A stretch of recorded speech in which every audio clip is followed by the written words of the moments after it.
Hey everyone, welcome to Man Cave Insider episode 19. I'm Dennis Clark. Thank you for joining us. If you like what you see, make sure you subscribe to the channel down below so you can see past and future episodes. You could also follow the channel on Twitter. The handle is @InsiderCave. Now we're here in my man cave, and this room is filled with things that I've collected my entire life, and these are the stories behind those items. And the topic for today's episode was selected by my 10-year-old daughter. Today, we're going to be talking about my favorite comic book character of all time, Batman, and one of my favorite film series of all time, the Dark Knight Trilogy, directed by Christopher Nolan. Now, the first 4 Batman films were released from 1989 to 1997. After the poor response of the 4th film in the series, Batman and Robin, Warner Brothers decided to take a break from making Batman films. However, they knew that they would bring the character back to the big screen when the time was right. At one point, they turned to director Darren Aronofsky, who had directed the films Pi and Requiem for a Dream, and Aronofsky wanted to do an adaptation of the comic book series Batman Year One, which told the story of Bruce Wayne's training to become Batman. When Aronofsky left the project, they turned to director Christopher Nolan, who had gained a lot of notoriety for the films Memento and Insomnia, and Nolan began developing the Batman origin story along with screenwriter David Goyer. Now, they put out a survey at one point on who the fans thought would be the ideal Batman going forward, and one of the names at the top of the list was Christian Bale, based on his performance as Patrick Bateman in the film American Psycho. They brought in several actors to do a screen test, including Bale. However, when Bale showed up for his screen test, he had recently finished filming the movie The Machinist, where he played an anorexic insomniac and had weighed less than 100 pounds. When Bale showed up for the screen test, he had not gained all of his weight back, and Nolan and the producers were concerned on whether or not Bale would actually be able to fulfill the role. Once they were assured that Bale would be ready to go if selected, they went about doing a screen test using one of Val Kilmer's unused Batman costumes from Batman Returns. After doing the screen test, it was announced with great excitement that Christian Bale would be playing Batman in the new film. To round out the cast, they brought in Michael Caine to play Alfred, Gary Oldman to play Commissioner Gordon, Morgan Freeman, and Katie Holmes. The film Batman Begins was released in the summer of 2005. Now, when the first Batman movie came out in 1989, it was the event movie of not just the year, but the decade. In 2005, it was a different story. Also releasing that summer were the 6th Star Wars film Revenge of the Sith and the Steven Spielberg-Tom Cruise collaboration War of the Worlds. So while there was an anticipation for Batman Begins, it was not nearly the level that it was in 1989.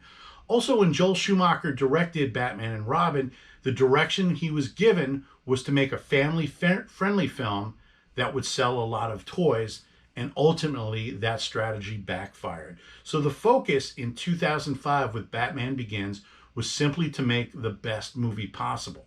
And upon its release, it had a tremendous critical and box office response, and it set the stage up for a sequel that would feature the return of the Joker. It was announced with great excitement that Heath Ledger would be playing the role of the Joker, which was a very different choice compared to Jack Nicholson in 1989, and this sent out a statement that this was going to be a very different Joker that had been seen in previous incarnations. The first trailer for the sequel, The Dark Knight, was released at the end of 2004, giving audiences their first look at Ledger as the Joker. However, in early 2005, Heath Ledger passed away from an accidental overdose. When The Dark Knight was released in the summer of 2005, it became one of the top 5 highest grossing movies of all time. It was also the highest grossing movie of the year, in addition to being the highest grossing comic book based movie up until that time. And Heath Ledger won an Academy Award for his portrayal of the Joker. The Dark Knight earned its place in history as not just a great superhero movie, but a great movie in general, a great action film, a great crime drama, and it was with great anticipation that audiences looked forward to the final act of Christopher Nolan's trilogy with 2009's Dark Knight Rises. Returning to the series were Christian Bale, Michael Caine, Morgan Freeman, and Gary Oldman. New to the series were Tom Hardy in the role of Bane, Anne Hathaway as Catwoman, and Joseph Gordon-Levitt as Detective John Blake. The Dark Knight Rises would become the highest grossing film in the series worldwide and gave a satisfying end to Christopher Nolan's trilogy. Now, what I have here is my collection of movies from this series, and there's three things I want to show. I have the Batman Begins limited edition gift set on Blu-ray. I have the Dark Knight featuring a miniature replica of the Bat-Pod, and then I have the box set of the Ultimate Collector's Edition of the Dark Knight trilogy. So let's take a look at this. Okay, so what we have here is we have Batman Begins limited edition gift set that was released on Blu-ray to coincide with the theatrical release of the second film, The Dark Knight.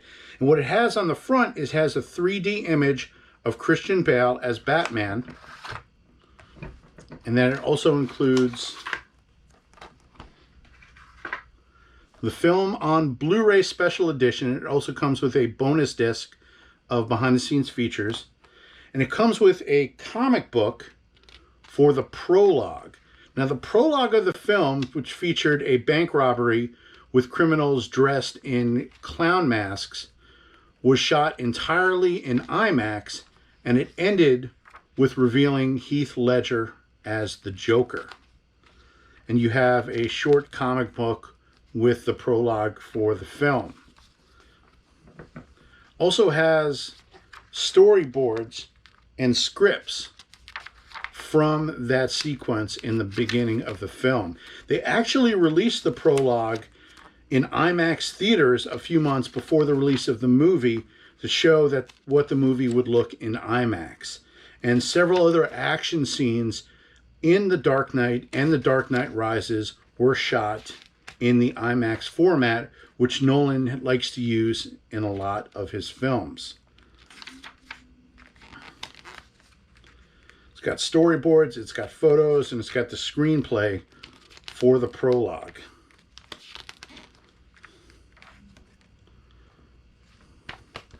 And it's also got these postcards of artwork from the film.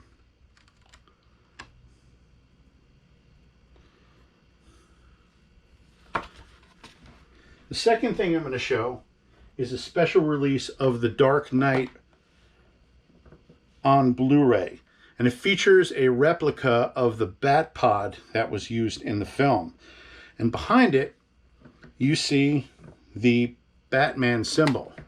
You pull this up and open it, that's where you're going to find the Blu-rays, the film, and the special features.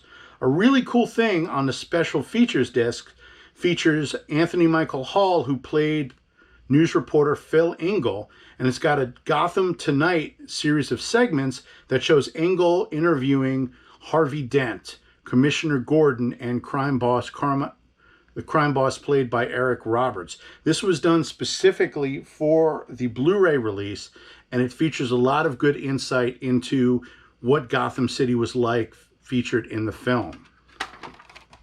Put that back, and this of course also came with the digital copy.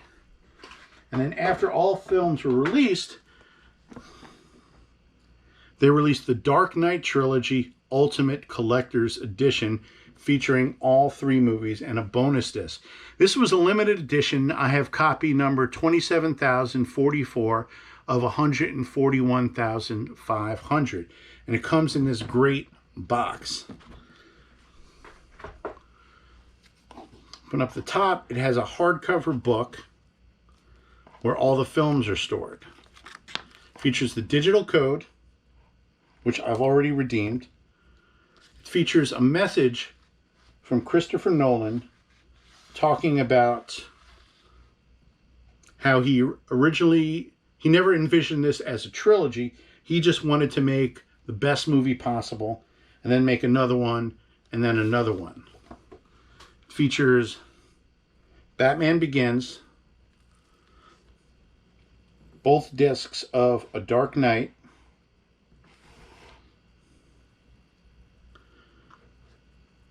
and both discs of Dark Knight Rises.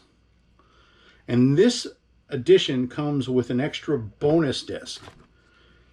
And there's a lot of great stuff on this. One of the things it's got a comprehensive documentary on the making of all three movies, and they show Christian Bale's screen test, and they also show parts of other screen tests that other actors had did.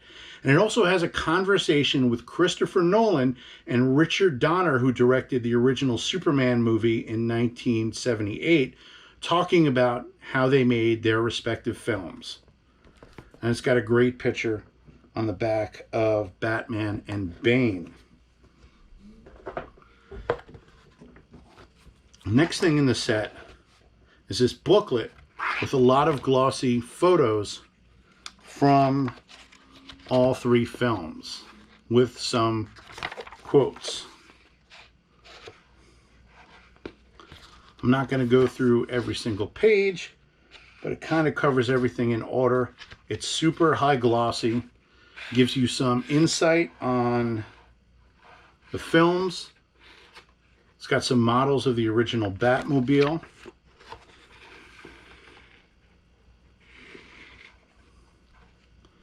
And Heath Ledger actually helped design the makeup of the Joker in the second film and applied the makeup himself, which really gave the character a much more dirtier look than the cleaned up comedic version that Jack Nicholson had done and Cesar Romero had done in the Batman film and the Batman TV show from the 60s.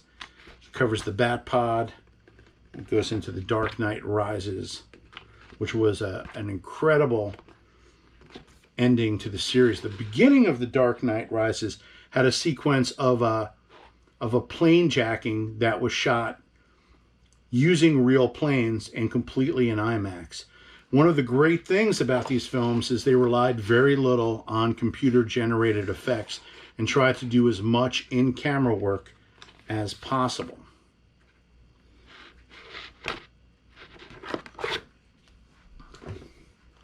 The next thing it has these postcards of characters from the trilogy. It's got Liam Neeson's Ra's al Ghul, the Scarecrow, the Joker,